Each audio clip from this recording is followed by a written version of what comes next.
It's official. When tariffs hit, brand loyalty goes out the window. According to a recent survey, roughly 40% of people will ditch your brand for a better deal. So, what do marketers do? I'm here with Tim Glomb from Wunderkind to dive into a recent consumer poll they conducted and find out. 32% of consumers are deal hunting. Another 13% have already begun shopping around to prepare for these potential price hikes. What does that mean for marketers? There's two things.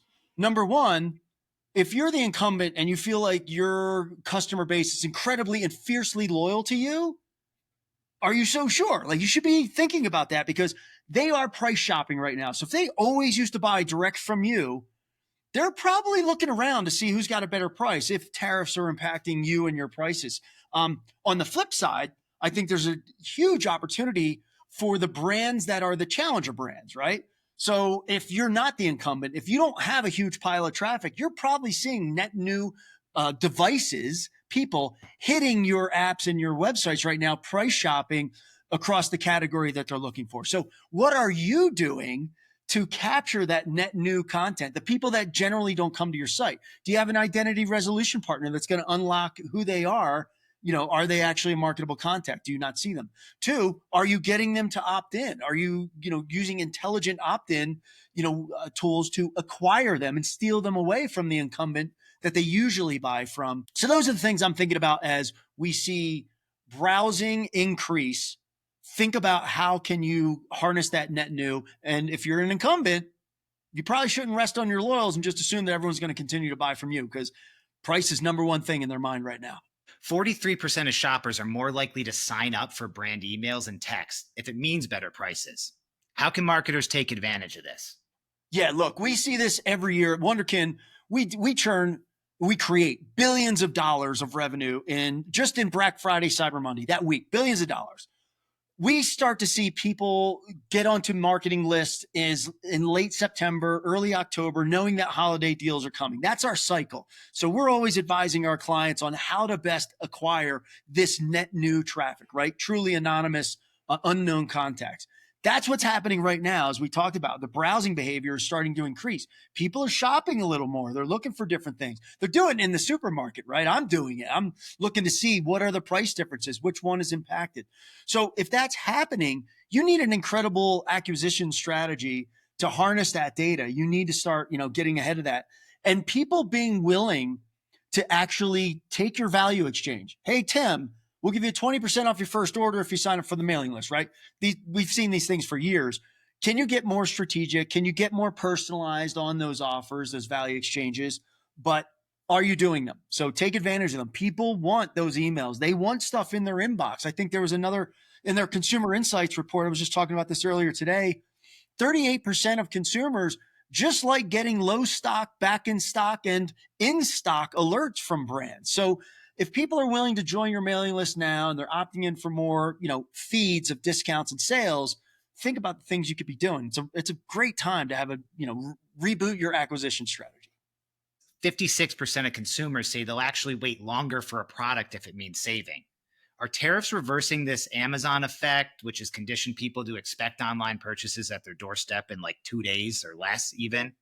That's a really good question. And we're going to continue to do these tariff surveys with consumers over every few weeks, if not at least once a month. Look, not to get political, but there's a guy in charge of America right now who can wake up and throw a tariff on anybody he wants or rescind it. There's a lot of confusion. So I think consumers are trying to find out, like, is this a long-term effect? Should I just buy what I need now and the tariffs will go away? Or there's others that are saying, hey, this might be around for a while. So yes, if I really love that particular thing and that particular brand, and they say the price went up, or hey, we can get it at a lower price, but we're moving operations, supply chain, whatever communication that brand's making to you, you're gonna have to make that decision. But I do think it's a huge opportunity for brands to start listening. Are your consumers going to wait? And look, at the end of the day, if I put my brand marketer hat back on, which I did for over 15 years, I'm going to be very transparent in my communications, in my marketing, in my messaging, in my emails with my audience to say, hey, here's the reality of the situation for our brand. Here's what's happening. If per se, our prices will stay the same, but it's going to take longer to get to you because of supply chain disruption. listen, watch the data. Are people waiting? And have a backup plan if they're not waiting. Like, are you willing to drop the price to keep them as a loyal customer, and take a little bit of a hit right now, hoping one day this guy who's running America wakes up and reduces these tariffs and we get back to normal. Because that was another thing from the report, right? Is that while people are willing to jump ship, the thing most likely to keep them around and continue to buy from your brand is actually this sense of transparency where people, no one knows what the hell is going on. And they're like, well, the best thing you can do for me right now is tell me, are your prices going to go up? Are you going to absorb some of the costs? Am I going to absorb it? Are we going to split it? So fair. And look, I'll call this crisis management for brands right now, because you don't want to go too early and say, hey, look, there's going to be disruption and our prices are going up, if you don't have to. But if you absolutely know that's a fact and you've already made supply chains or supplier decisions, and change that, be transparent, be as transparent as quickly as possible. But you're going to have to find your brand voice and the succinct way to drop that, unwelcome information on your consumers.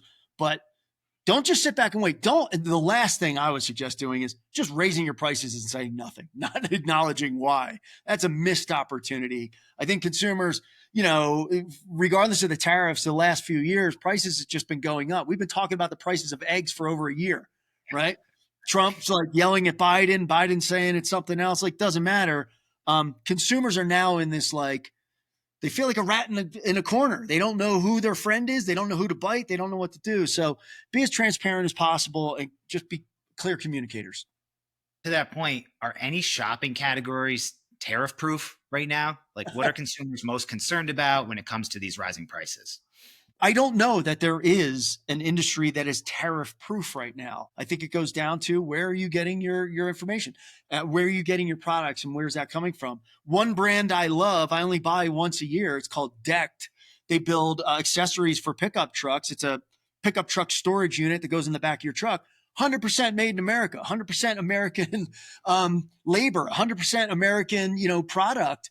They're not disrupted at all, but their competitors are. So right now, they're seeing the benefits of this, because their competitors are raising prices. And even if Decked was the more expensive option, well, now they've closed the gap and their competitors are getting closer there. So you have to look at your own industry. You have to look at your own tactics and look at your competitors. This is a strategic crisis management period right now, in my opinion. What are the cliff notes? What's the TLDR for people? There's two things I would absolutely keep top of mind every day when I go to work now as a brand marketer. Number one, people are shopping.